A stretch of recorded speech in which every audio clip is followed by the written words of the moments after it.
I'm not gonna lie. This thing's crazy.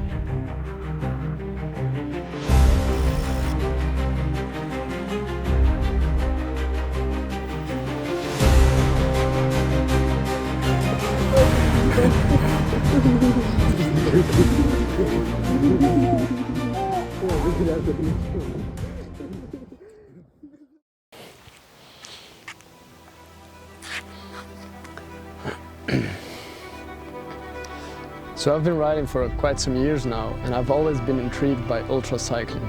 When we lost our son in 2022, the bike quickly became my therapist. I was riding my bike more and more often and started to feel this urge for ultracycling.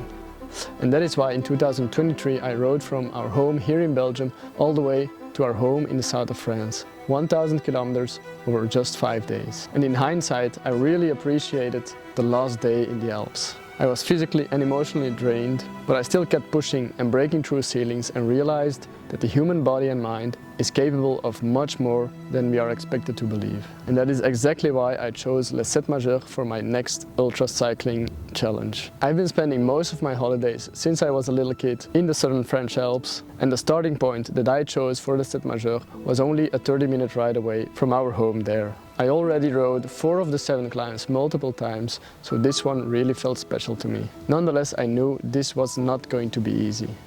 There were moments during the prep and even in the days leading up to this ride, I seriously questioned whether this ride was going to happen or not. I started preparing this ride a couple of months ago, and I could always count on my good friend Jacob for high-quality coaching. We did several rides in the Ardennes together to do some climbing simulations. We talked about pacing, fueling, equipment, and I started riding better and feeling more confident. But then I started running into some obstacles.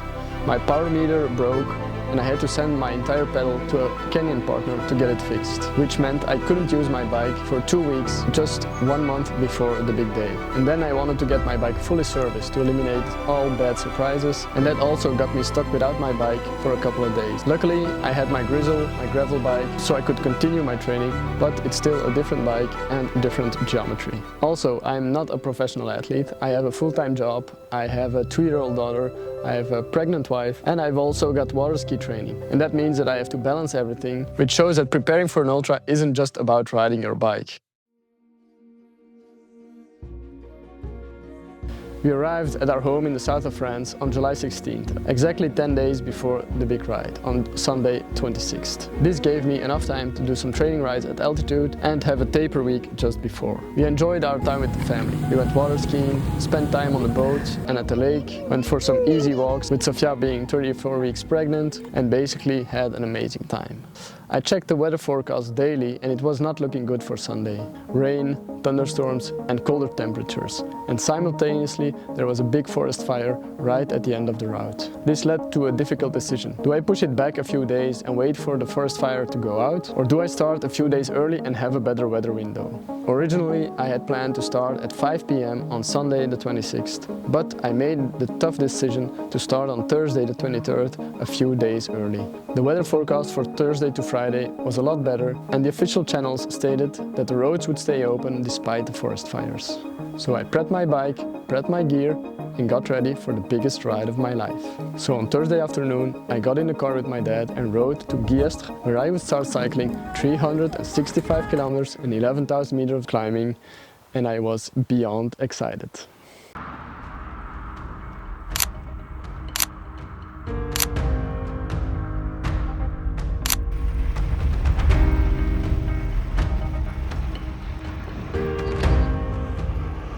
First climb of the day, Col de Vars.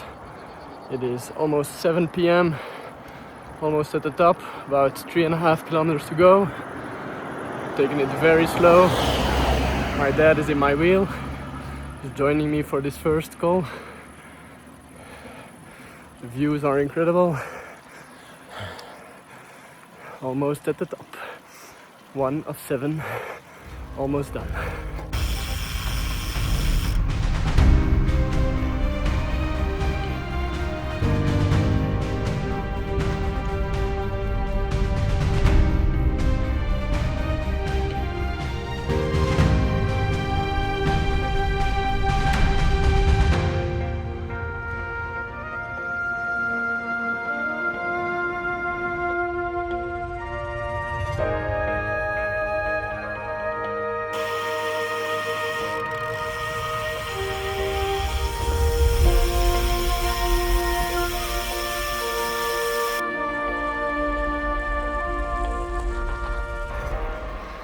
I'm at the bottom of Col de la Bonette. Second climb of the day. Last one in the daylight before tomorrow. So the next few cols will be in the dark during the night. But we keep on pedaling. We do not stop. I might take a power nap at 4 or 5 a.m. but we'll see. Feeling good. So let's keep pedaling. Don't look too much at what's to come, because it's a lot. And let's just keep the wheels turning.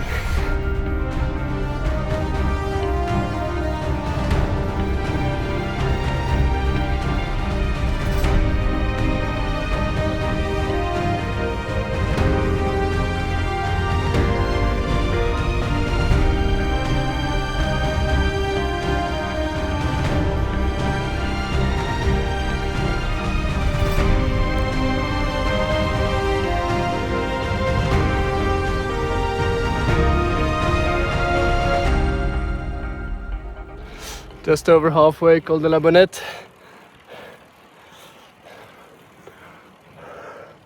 By far the most epic climb I've ever done in my life.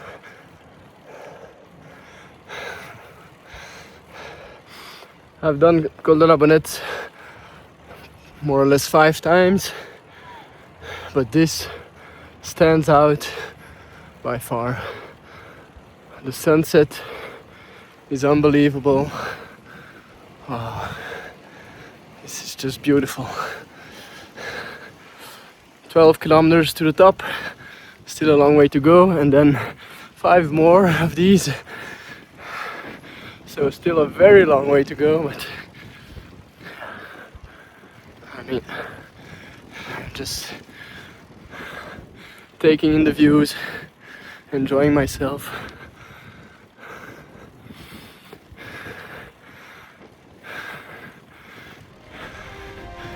Incredible.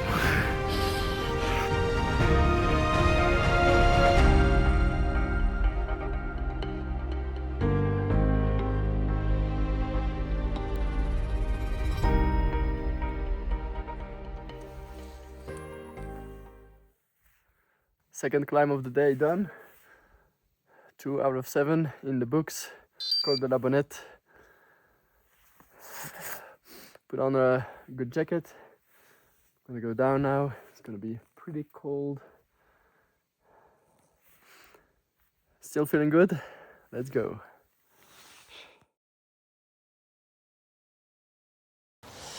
Two climbs were behind me, Col de Vars and La Bonette, and they never felt this easy. My legs felt great, the views were amazing. Col de la Bonette by sunset was one of the top 5 experiences in my cycling career.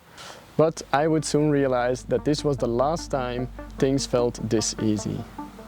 Fueling wise, I had 2 1-liter bottles and a dozen of high carb gels to get me through this ride.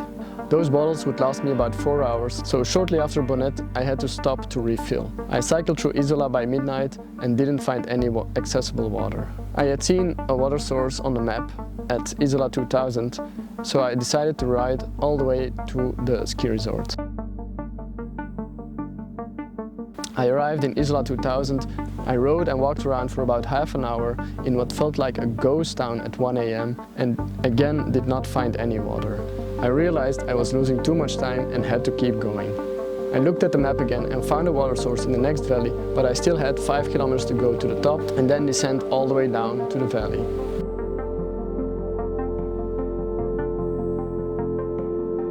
When I finally found the fountain, I was already physically drained. I completely emptied the tank and knew that from there on out, it was going to be very hard. I then started climbing the Fauniera, and it quickly became all about surviving. There were parts where I had to walk, it was pitch dark, I was cold, I never felt as alone as I did on that climb, and I even thought about giving up. However, I kept pushing forward and soon the sun started to come up and I was reaching the top of the Fauniera. But I did not expect to see what was waiting for me on the top.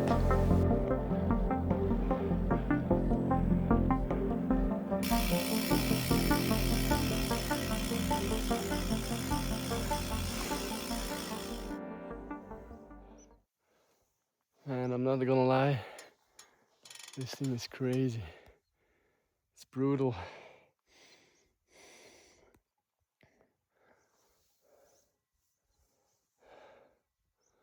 The sun coming up is giving me some renewed energy.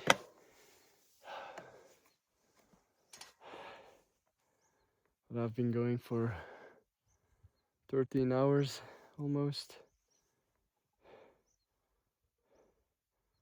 I'm over halfway.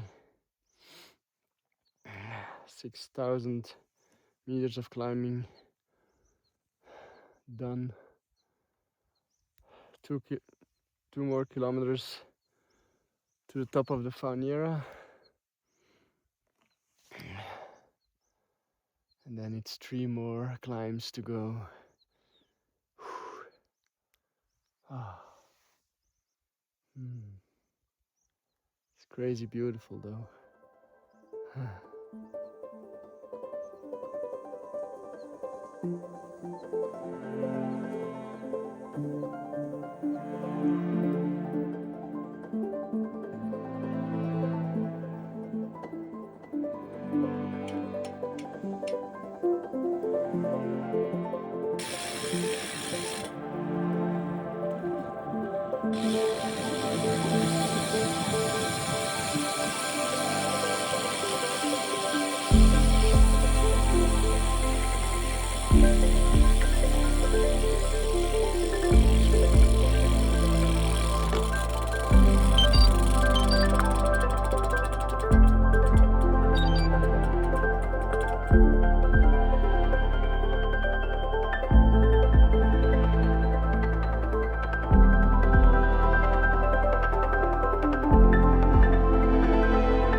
Summit number 4.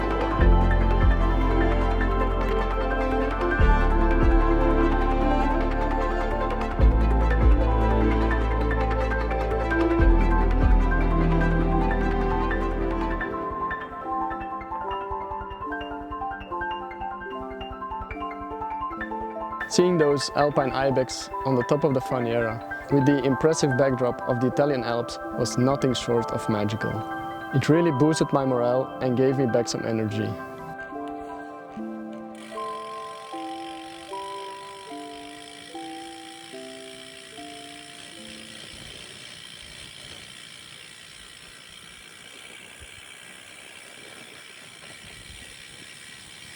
But as I started to descend, I quickly understood why the organization of Les Majeurs does not recommend descending the Fauniera on the north side.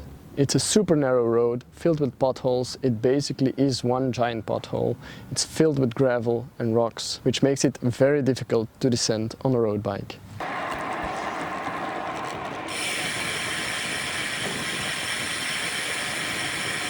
I arrived in the valley between Fauniera and Sampeyre at around 7 AM and I was completely frozen. My body was destroyed, I was shaking without control. I had to wrap myself in my emergency blanket and sit on the bench for a while in the sun to get warm again. But after a few minutes I realized that the best way to get warm was to start cycling again. So I refilled my bottles at a shady fountain, clipped back into my pedals, started climbing the Sampeyre, and after a moment of putting watts on the pedals, there was once again a turning point for me.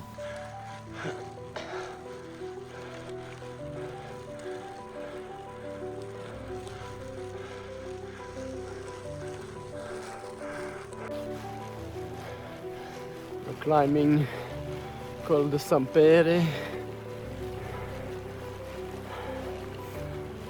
descending the Fauniera with absolutely freezing. I started shivering uncontrollably, so I had to stop, take out my emergency blanket, lay on a bench for a while.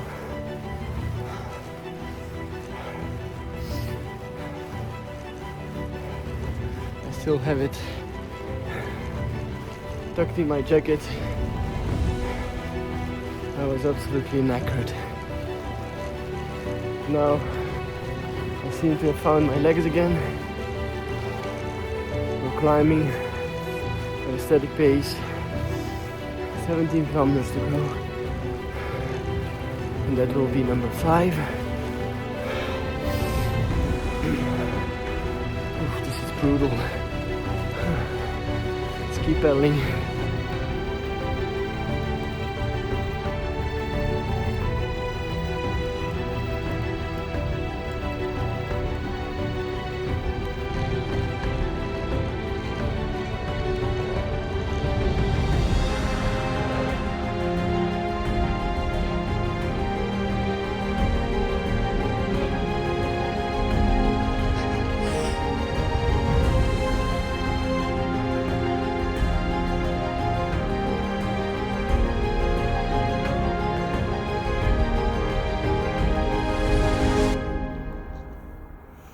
Five done, 2 more to go. I regained some energy and felt like I had a pair of fresh legs. But then it was time to face Col Agnel. Col Agnel was a second to last climb for me, and it definitely was not an easy one. I started having saddle pains, and it became so bad I couldn't even sit on my saddle anymore. So I had to do most of my riding standing up, all the way to 2,800 meters. It also started to get really warm, with temperatures reaching over 35 degrees Celsius. But I knew that my father, my younger brother and his father-in-law were waiting for me in the valley before the next climb, and that kept me going. The fact that I only had 1 climb left and I would ride it with the 3 of them, I started realizing that finishing this thing really came within reach.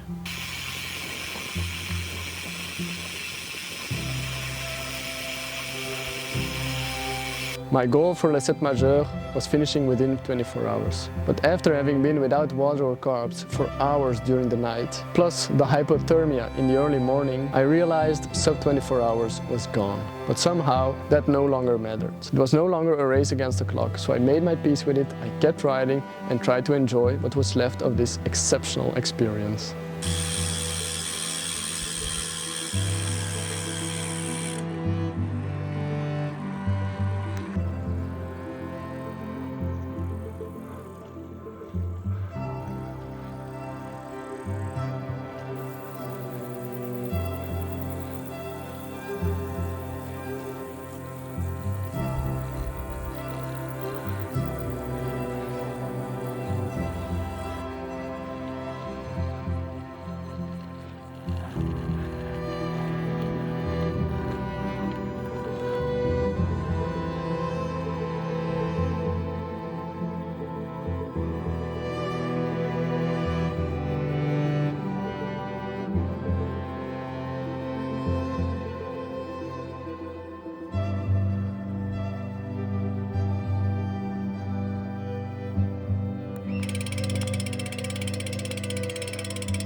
For most of the ride, I had been trying not to think too far ahead.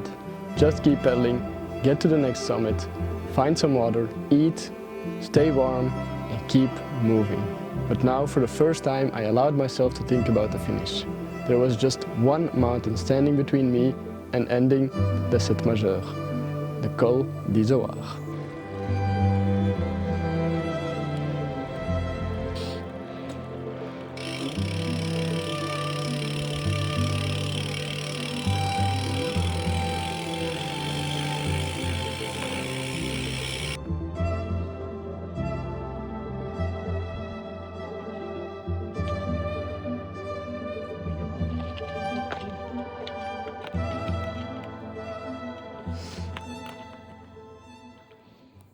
And Vars was hard, really hard.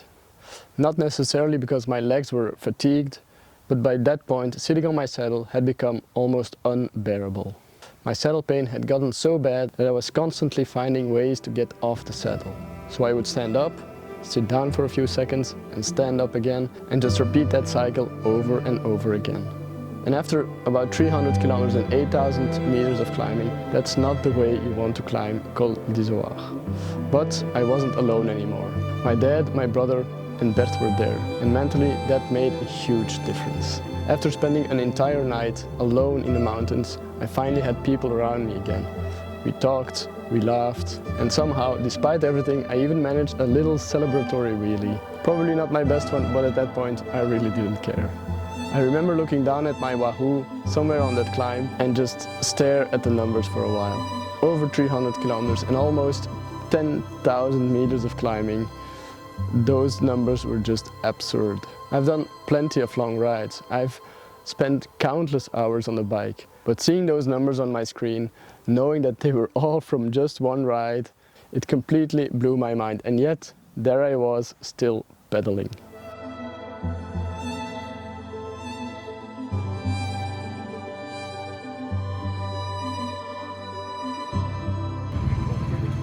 Seven out of 7, I made it to the top of Col de Vars. All that's left is about 50 kilometers back to Guillestre. It's mostly downhill from here. I'm absolutely knackered. My ass is killing me. But not much climbing left. So happy I made it. Had some doubts on the way, but we did it. See you at the finish line. We reached the summit of the Izoar at around 4:45 in the afternoon. 7 out of 7. Done. For months, I thought about pacing, power, nutrition, timing, how fast I could get through every stop, whether sub 24 hours was even possible. But standing there on the Izoar, none of that felt particularly important anymore. I knew I was going to finish less at Majeurs. So instead of immediately jumping back on my bike, I stayed there for a while. I bought myself a small souvenir, had a Coke with my dad, my brother and Bert, took some pictures and took it all in. Because I knew that this was one of those moments that I would remember for a very, very long time. Then it was time for the last real descent of the adventure. My brother decided to stay with me all the way to the finish. And even then, this ride wasn't quite done throwing things at me. During the descent, we got word that the road between Briançon and Guillestre might be closed because of the wildfire. After everything that had happened, after all the suffering, after 300 kilometers, after climbing 7 big mountains, there was suddenly a possibility that we couldn't make it back to the Guillestre. That would have been very hard to accept. Luckily, in the end, the Route Nationale appeared open, so we could continue riding to the finish. It wasn't exactly the quiet, peaceful ending I had imagined. There was traffic, there was a big headwind, and my legs and my ass were completely finished. So my brother pulled hard at the front, I kept in his wheel, and for those final kilometers in the valley, in a big headwind, he pulled me home. And then, after more than 25 hours, I arrived back in Guillestre. And that moment, it still gives me goosebumps, was so much better than I had dared to imagine. Because there were 2 people I didn't expect to see there, Sofia and Amelia. Seeing them at the finish, that's the moment that really got me. Because suddenly, this wasn't about 7 cols anymore. This wasn't about 300 kilometers of riding. This wasn't about 10,000 meters of climbing. This was about them. After being alone in those mountains all night, after the cold, the heat, the suffering, the saddle pain, being able to hug my wife and daughter at the end, I don't think I could have asked for a better ending.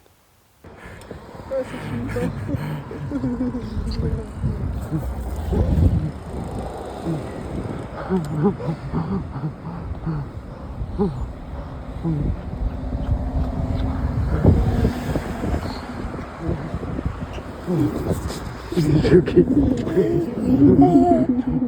Ja, we gaan er niks van. Dat ze me dingen. En dat ze er weer 10 seconden. Wow, dat was blij om jullie te zien. Ja. Papa is aangekomen, schat. Papa is er. En de rit. Ja. Erover wij kijken. Oh ja, wind op kop. Papa! zoals Broemerke gespeeld. Ik geef het eigenlijk ook.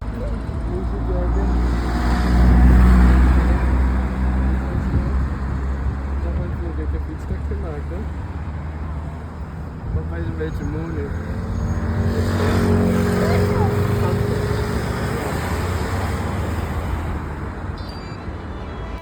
And looking back now, what an adventure, seriously, it was epic. It was so brutal and yet so beautiful. This was a ride I will always remember. Finally, there are a few people I really want to thank. My dad for sharing that first ride with me and coming back for the last one. My brother for riding these Vars with me and pulling me through those final kilometers all the way to the finish.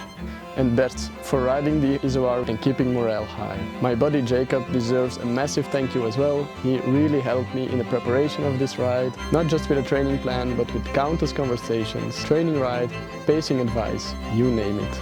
But there is one person without whom I genuinely don't think any of this would have been possible. And that's my beautiful wife, Sofia. While I was out there having my big adventure, she was 34 weeks pregnant and taking care of our very energetic 2-year-old daughter. And that just race day for months before this ride, she gave me the space to prepare for it. Every long training ride meant hours when I wasn't home, time away from the family.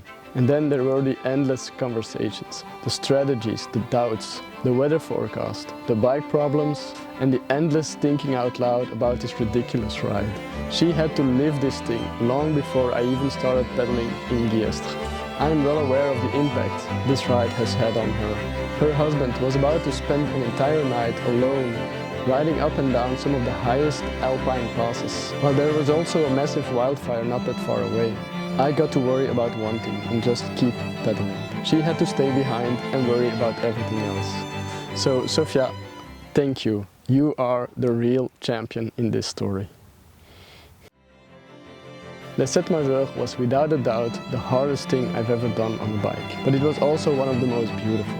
And I think that's what I'm starting to understand about ultracycling. There's something special about going far enough and long enough that eventually all numbers stop mattering. You're stripped down to the basics. Eat, drink, stay warm, keep moving, solve the next problem, get to the next mountain. And somewhere along the way, you discover that you're capable of a little more than you thought. So, will I ever do something like this again?